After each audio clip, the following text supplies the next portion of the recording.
57 से 59।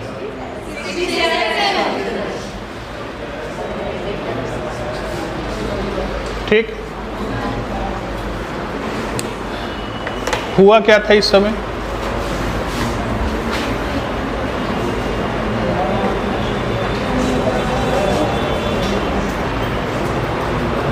क्या ऐसी स्थिति आई कि युद्ध करना पड़ा इनको? ठीक है, तो अंग्रेज जो थे ना, अंग्रेज भटियारा नंबर 1 थे, है ना? तो आपको पता है, और हाँ कह रहे हो, तुम लोग को पता है कि अंग्रेज भटियारा होते हैं? नहीं तो जबकि कहानी है तब तो ये भटियारे वाला काम कर रहे थे। हाँ, और हम लोग इतना नहीं यूनाइट थे ना, इतना ना एकता था हम लोगों में कि आराम से अंग्रेज उसको तोड़ दे रहे थे। तो अंग्रेजों ने चुटकी लेना शुरू किया, है ना? ये हैदराबाद को कहा कि ये निजाम, तो जी भैया कही हो, है ना? लेकिन एक काम करने जो ने होने मैसूरवा पर चढ़ जो जाके हमला कर, है ना? तो बोला कि ये सर हमको काहे लाए में लफड़ा में लगा रहे हैं, है ना? हम कहाँ जाएंगे, मार उड़ देगा बेचारा, तो है ना? उसके बाद फिर मराठों को उकसाया अंग्रेजों ने कि जाओ मैसूर पर आक्रमण कर दो। ठीक है, तो मराठों को तो 61 में जो हार मिली थी उसके बाद मराठे भी एक्सपैंड करना चाहते थे आप खुद को, और जब एक्सपैंड करना चाहिएगा तो आपके पास क्या चाहिए? पैसा। और मैसूर मराठों के लिए पैसा का बहुत बढ़िया सोर्स होता था, है ना? तो जब हैदर अली साहब थे उसी समय मराठों ने आक्रमण कर दिया किसके ऊपर? मैसूर के ऊपर। इसलिए नहीं कि अंग्रेजों ने भड़काया था, इसलिए कि उनको पैसे की आवश्यकता थी, है ना? रिकंस्ट्रक्ट करना था, वो तो बिल्कुल बर्बाद हो चुके थे, तो रिकंस्ट्रक्ट करना था, तो इजी टारगेट था इनका मैसूर, और मैसूर से बहुत सारा धन संपत्ति मिल जाना था इनको। तो आक्रमण कर दिया मैसूर के ऊपर। जब ये बात हैदर अली को पता चला ना कि आक्रमण करने वाला है कौन? मराठा, तो हैदर अली मीटिंग किया किसके साथ? मराठों के साथ। बोले कि भैया हमको ये बात बताइए कि आप हमारे ऊपर आक्रमण काहे ला करिएगा, है ना? पैसा ना चाहिए आपको? हम पहले ही हार मान लेते हैं, ले लीजिए पैसा, कितना पैसा दे, ले लीजिए 35 लाख रुपया, चेक काट दिए, जाइए भजा लीजिए कोनो कहीं, है ना? तो कहा जाता है कि हैदर अली का बुद्धि देखिए, अगर मराठे आक्रमण करते तो उसको बहुत सारे हथियार का, जान माल का नुकसान होता, बाकी जो धन संपत्ति लूटा जाता वो अलग मामला होता, है कि नहीं? तो हैदर अली ने अपने बुद्धि का परिचय देते हुए मराठों के आक्रमण को संधि से निपटा दी। मराठे अब आक्रमण किए मैसूर के ऊपर? नहीं किए, है ना? और नहीं किए तो एक बहुत बड़े आक्रमण से मैसूर को बचा लिया हैदर अली ने। 35 लाख रुपए दे दिए किसको? मराठों को। मराठे हो गए शांत। और ये तो चुटी कौन काट रहा था? अंग्रेज। अभी उसको भी काटा है ना निजाम को, हो तो कुछ लहर ओकरो होगा, है ना? तो लहर में वो कहा कि हमू चढ़बाऊँ बड़ी तरह कपार पर, है ना? तो हैदर अली कहा कि वो तो तनी मजबूतो रहे कि हम ओकरा पैसा दे दो, तोरा पैसा देबो, मार थापर के लाल कर देबो तोरा, है ना? क्योंकि हैदराबाद एक ऐसा रियासत था जो हमेशा से ढुलमुल नीति का रहा था। तो एक दूत भेजा हैदर अली ने हैदराबाद के निज़ाम के पास, और दूत को समझा बुझा के भेजा कि ठीक से समझा दी है निजामवा, है ना? तनी मनी अगर गड़बड़ हो तो गड़बड़ हो जबो, बात हो से साफ। मतलब डरा किससे? मराठे से। लेकिन हैदराबाद के निज़ाम से डरा क्या? नहीं डरा, है ना? बस एक सजेशन उसको भेजा हैदराबाद के निज़ाम को कि सुनो, आज तो तू दूसरा के कंधा बंदूक पर रख के, दूसरा के बंदूक अपन कंधा पर रख के आ बड़का गोप बनते रे, अजैया बंदूको हटबो, वो दिन का होबो, कई गो छेद होबो उसे पते नहीं चलबो, है ना? तो इस तरीके से धमकाया किसको? हैदराबाद को। तो हैदराबाद के निजाम साहब कहे कि ना यार गड़बड़ हो गया था, ना गलती, है ना? तो पीछे हट गए दो लोग, एक मराठे जिसको 35 लाख रुपए मिल गया, और एक हट गए पीछे कौन? हैदराबाद जिसको धमकी मिल गया था, है ना? लेकिन अंग्रेजों का तो जो षड्यंत्र था मैसूर के ऊपर वो तो फेल हो रहा था। तो अंग्रेजों ने कहा कि और कोई साथ नहीं गया था तो हम अकेले जाएं, ठीक है? और अंग्रेजों का बगल में ही एक हेडक्वार्टर है जिसका नाम है मद्रास। तो मद्रास से सेना लेके भाई लोग चल दिए मैसूर पर आक्रमण करने के लिए। मैसूर कमज़ोर था, अब वो हैदर अली कमज़ोर था। पहले तो इन दोनों को साइड कर दिया, बोला कि तोहनी के एकदम संठ मर ले रही है सर, पावर ब्रेक है ना, एकदम हिल डोल नहीं करना है, बाकी तो एक नहीं कि तो गोरकन के एकदम चिखाइए देंगे मजा, है ना। अंग्रेज गए युद्ध करने के लिए, और युद्ध की स्थिति ऐसी थी, पहला जो आंग्ल मैसूर युद्ध है इसकी स्थिति ऐसी थी कि युद्ध हुआ, लेकिन हैदर अली ने बहुत बुरी तरह से अंग्रेजों को पीट दिया, मार झापर मार झापर। तो बस हो गई, ढेर गिले गिल ने होके कहे। इस चीज़ में कहीं से सरकार बीच में नहीं आएगी, आज न कल आप बाबू अमाई सब हो जाइएगा, लेकिन देख लीजिएगा कि किस योग्य होइएगा बाबू अमाई, लड़का के डाइपर मिलता ही कि नहीं मिलता ही, कहीं हुमायूं मत बन जाइएगा। अकबर बेचारा अनपढ़ क्यों रह गया था, साला हुमायूं नालायक था, है ना, तभी ना अनपढ़, पैसे नहीं था तो नालायक ना कहेंगे उसको। हो वो कम से कम ग्रुप डी में नौकरी कर रहा होता तो लड़का बढ़िया पढ़ जाता ही हाल, है ना। तब पढ़लन है ये नहीं, अब बाद में पढ़लन। हुमायूं कैसे मरा था, पुस्तकालय की सीढ़ियों से, बाद में उसको होश आए कि रे देख हमारे लड़का नहीं पढ़ल है, लड़कों के बदला हम ही पढ़ है ना। और दिल्ली में पुस्तकालय की सीढ़ियों से गिर करके उसका चलिए। तो इसीलिए कहते हैं कि अगर माँ बाप असफल है तो बाल बच्चा भी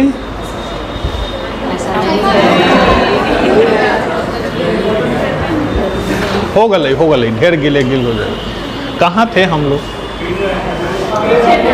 युद्ध करवाने हैं। तो अंग्रेजों को तो मैसूर यानी कि हैदर अली ने क्या किया, मार झापर लाल कर दिया, है ना। अंग्रेज को भागते भागते आंधी आ गया, और मैसूर से भागते भागते पहुँचे कहाँ, अपना एक दरबा बना के मद्रास में रख ले था। कौन सा दरबा का नाम क्या था, सेंट फोर्ट डेविड, है ना। मद्रास में जो अपना किला बनाया था सेंट फोर्ट डेविड नाम था उसका। जान बचाकर भागा लोग और सेंट फोर्ट डेविड में जाकर के छुप गया सबकी मालिक। अब तो रहे दो, अब कतना मोर रे बाबू, है ना। आप पीछा करते करते हैदर अली वही जो पहुँचल कि बेटा चिन्हल है ना। तो युद्ध चाहे जितना बड़ा हो या छोटा हो, अल्टीमेट लास्ट में क्या होता है, संधि होगा, है ना। तो ये संधि हो रहा है मद्रास में, इसीलिए इस संधि को क्या कहेंगे, मद्रास की संधि।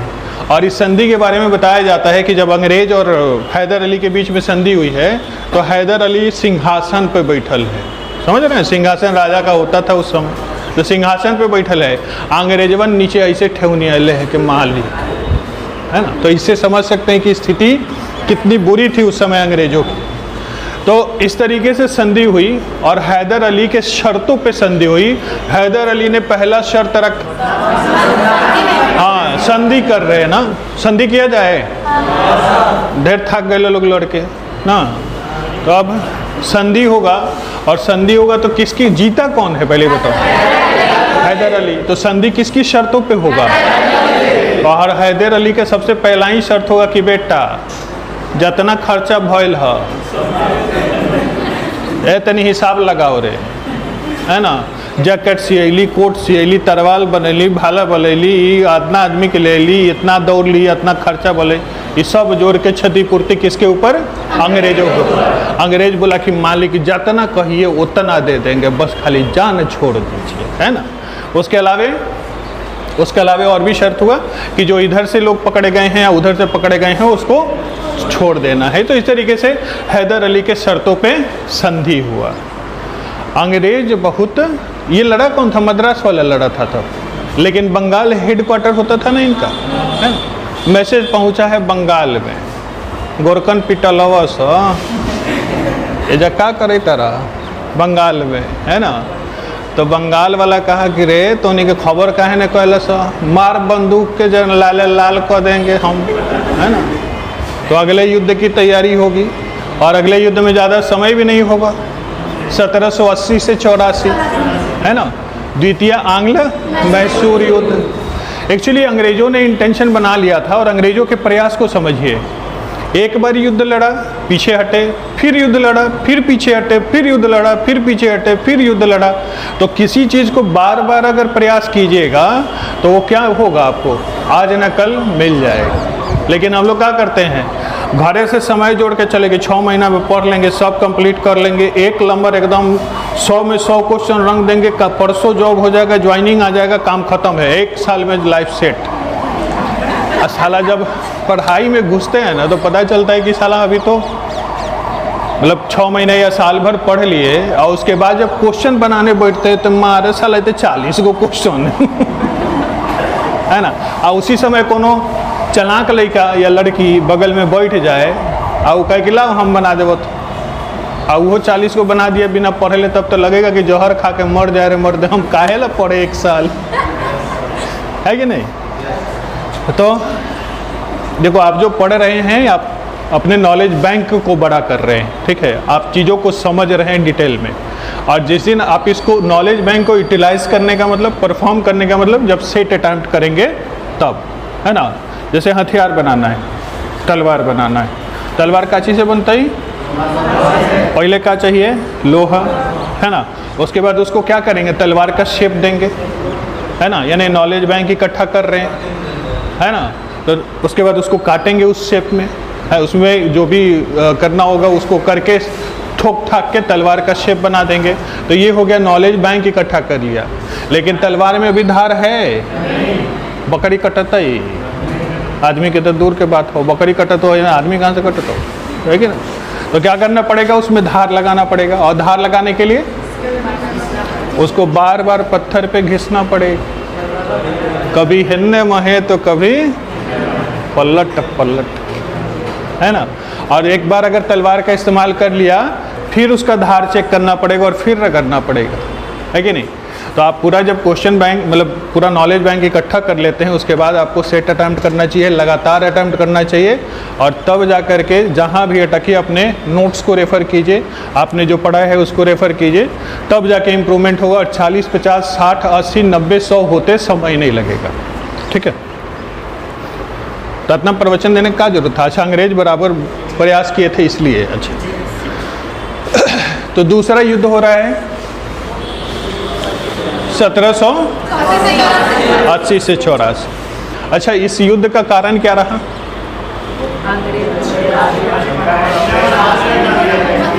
हाँ, नहीं सुन रहे, जोर से बोलो। हाँ हाँ, ठीक है, सो गया। सुनिए, तो हुआ गया था कि मद्रास के संधि में हैदर अली ने एक शर्त ये भी रखा था कि इफ़ इन केस कोई दूसरा व्यक्ति हमारे ऊपर आक्रमण करेगा तो आप हमारी क्या कीजिएगा, मदद कीजिएगा। ये एक संधि का शर्त था। संधि की शर्तें हो गई। इसी बीच में आप देखिएगा एक आंग्ल मराठा युद्ध होता है 1775। जब मराठा पढ़े थे उसमें हम लोग देखे थे आंग्ल मराठा युद्ध, क्योंकि मराठे कब कमज़ोर हो गए थे, 1761 में कमज़ोर हो गए थे। अब इसका फ़ायदा अंग्रेज उठाने का कोशिश करेंगे और मराठों से भी युद्ध करेंगे। तो एक आंग्ल मराठा युद्ध हो चुका है। आंग्ल मराठा युद्ध होने का परिणाम ये हुआ, समझो, ये जो मराठे अंग्रेज़ों का बात कभी कभी मान लिया करते थे, अब अंग्रेज से 36 का संबंध हो जाएगा मराठों का, ठीक है। यानी कि अंग्रेज़ों से अब खार खाएंगे मराठे भी। दूसरा, 80 जाते जाते मराठों ने फिर से आक्रमण किया, किसके ऊपर, मैसूर के ऊपर। जब मैसूर के ऊपर आक्रमण हुआ तो एक संधि की शर्त ये भी थी कि अगर कोई आक्रमण करेगा तो कौन मदद करेगा, ब्रिटिश ईस्ट इंडिया। अंग्रेज़ों ने मदद किया, चर्चा बेटा सूली पर भला करेगा राम, हमने के नहीं अब, है ना। हैदर अली को लगा कि तो यार ये तो संधि की शर्तों का उल्लंघन है कि नहीं। तो अब यही बात, मतलब यही विवाद बना करके युद्ध होगा किसके किसके बीच में, अंग्रेज और हैदर अली के बीच में। लेकिन इस युद्ध में थोड़ा परिणाम बिल्कुल हैदर अली के पक्ष में नहीं होने वाला है। युद्ध जो शुरू हुआ है, तो शुरू होने के बाद इसी बीच में ये 4 साल युद्ध चला है, 80 से 84। लेकिन 82 में जाते जाते हैदर अली की हो गई है मृत्यु, ठीक है। और हैदर अली की मृत्यु हो गई, इस बात को कानो कान कोई नहीं जाने, उसी दिन रात में टीपू सुल्तान को शासक बना दिया। ठीक है, क्योंकि अगर राजा मर गया हो तो सैनिक लड़ते हैं, हो नहीं, भाग जाते, है कि नहीं? तो हाँ, सरेंडर कर देते हैं, है कि नहीं? तो 82 में अब उसी युद्ध का कमान संभालने लगा कौन? हैदर अली का बेटा, जिसका नाम है टीपू सुल्तान, ठीक है। और टीपू सुल्तान अपने पिता की जगह युद्ध लड़ता है, और इस युद्ध का परिणाम क्या होता है? एक्चुअली हुआ क्या था कि युद्ध 4 साल चला था, बहुत लंबा युद्ध चला था। युद्ध लड़ते लड़ते मैसूर की भी सेना थक गई थी, मैसूर के राजा टीपू सुल्तान भी थक गए थे, और अंग्रेज भी थक गए थे कि इतना लंबा युद्ध चल ले मर्दे, आवत तू एक झापर मारा फिर जा सुत, आव फिर एक झापर मारा फिर जा सुत, मजा नहीं हो, अरे जे करेगा फटाफटी कॉल है क्या, हाली काम खत्म करो, है कि ना? तो युद्ध इतना लंबा चला ना कि दोनों तरफ से लोग त्रस्त हो गए थे, थक गए थे, और इसी का परिणाम हुआ कि दोनों मिलकर के मंगलोर में संधि कर लेते, है ना? मंगलोर की संधि, ठीक है।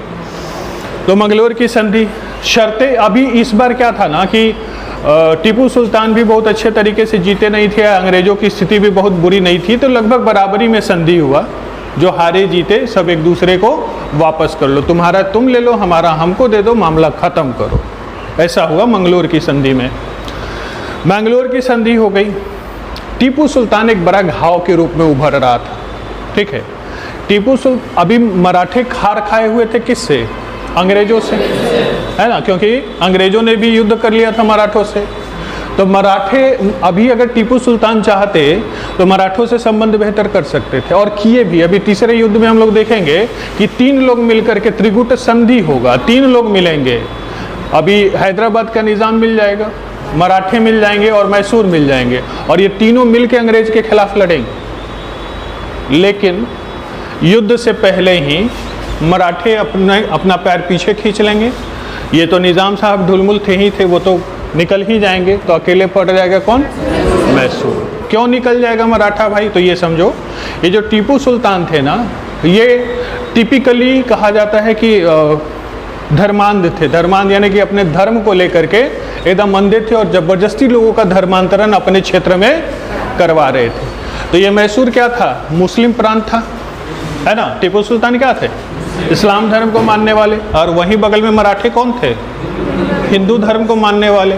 तो जैसे ही मराठों को पता चला कि टीपू सुल्तान अपने साम्राज्य में ज़बरदस्ती लोगों का धर्मांतरण कर रहे हैं, तो मराठे गुस्सा गए, और गुस्सा गए तो संधि में साथ देंगे? नहीं देंगे। मराठे पीछे हो गए, और मैसूर देखा कि अल्लाह अब तो कमज़ोर हो गलो, अब हम क्या करी, चल अंग्रेज के गोदी में बैठ जा, है ना। तो मैसूर क्या बोला, निज़ाम साहब उठे और जाकर के अंग्रेजों के पक्ष में, है ना। और तीसरे युद्ध को लड़ना पड़ा अकेले, किसको? मैसूर को। तो टीपू सुल्तान युद्ध लड़ेंगे। ये युद्ध कब होगी? 90 से 92। इसको पहले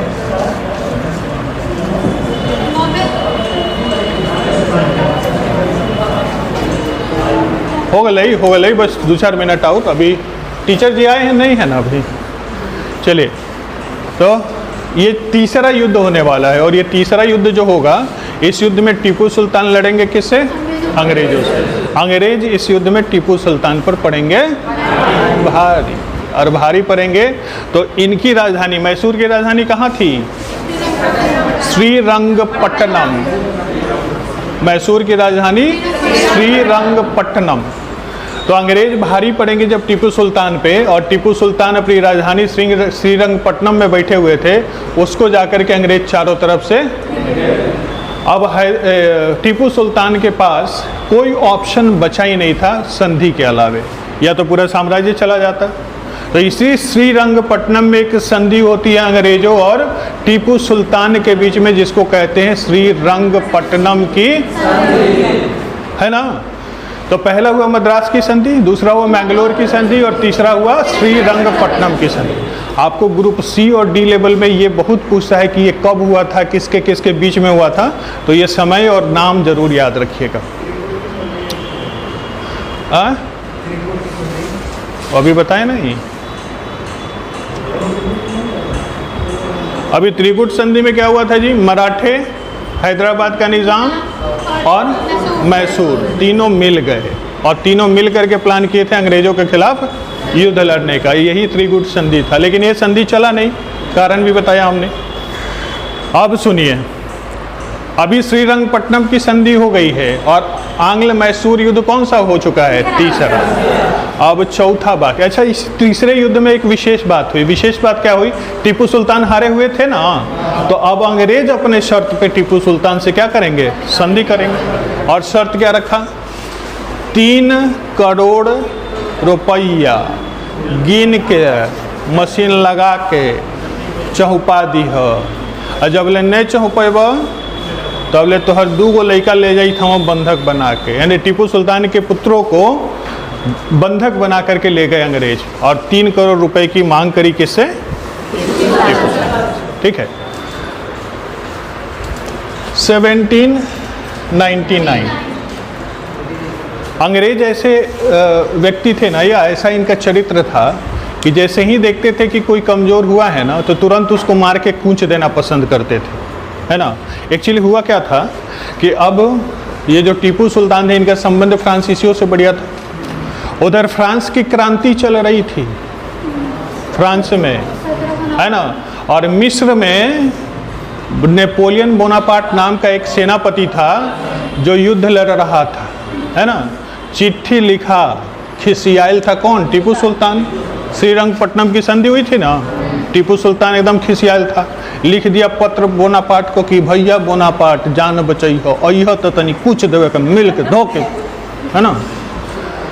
चिट्ठी पहुंचा कहाँ? बोनापार्ट के पास। बोनापार्ट ने जवाब दिया कि ठीक है, मैं पहले इधर का मामला निपट लेता हूँ, उसके बाद उधर आते हैं तो गोरकन के तो चीख लिया जाके, मिल के हड्डी के अंदर जो खुनावा होता है चूसते हैं ना, वैसे चूस लिया जाएगा, है ना। ये एक्चुअली जो चिट्ठी चली ना, मामला गड़बड़ाया कैसे वो समझो, जो जनरली किताबों में मिलेगा नहीं आपको, तो समझिए इसी। तो मामला गड़बड़ाया ऐसे कि जब नेपोलियन बोनापार्ट ने जवाब दिया ना टीपू सुल्तान को, तो वो पत्र जो जिस माध्यम से जा रहा था, बीच में अंग्रेजों को वो पत्र मिल गया, भांडा गया फूट। अंग्रेजों को पता चल गया कि अरे साला ये तो टीपुआ प्रोग्राम को दिलो रे मर्दे, है ना। ये अगर नेपोलियन बोनापार्ट आ गया तो ये आंधी तूफान है। नेपोलियन बोनापार्ट के बारे में जानिए कि वो जहाँ चलता था बिल्कुल सन्नाटा कर देता था, इतना भयानक सेनापति था वो। अंग्रेजों को इस बात का इल्म हो गया कि अगर नेपोलियन बोनापार्ट भारत आ गया तो वो जिस रास्ते से आएगा आंधी तूफान लेकर आएगा, सब उखाड़ पखाड़ के सब बराबर कर देगा, है ना। इससे पहले कि नेपोलियन बोनापार्ट आए, इनका मामला निपटा दो। और अबरी जो युद्ध करेंगे हम लोग, तो टीपू सुल्तान को मारिए देना है, छोड़ना ना है, कोई संधि मंदी नहीं चलेगा, है ना। और इसी उद्देश्य से ये जो चिट्ठी पकड़ी गई है, इसी कारण से अंग्रेजों ने अगला आक्रमण करा है और हुआ है चौथा आंग्ल मैसूर युद्ध। और चौथे आंग्ल मैसूर युद्ध में वही जो योजना था उसी के हिसाब से टीपू सुल्तान की क्या कर दी गई? हत्या कर दी गई, और मैसूर किसके कब्जे में चला गया? और फिर से वोडियार वंश के जो शासक थे उसका एक बालक को वहाँ का शासक बना दिया, नाम मात्र का। और संधि कौन सी कर ली? सहायक संधि, है ना। तो ये पूरी कहानी है आपका किसका? बुझे?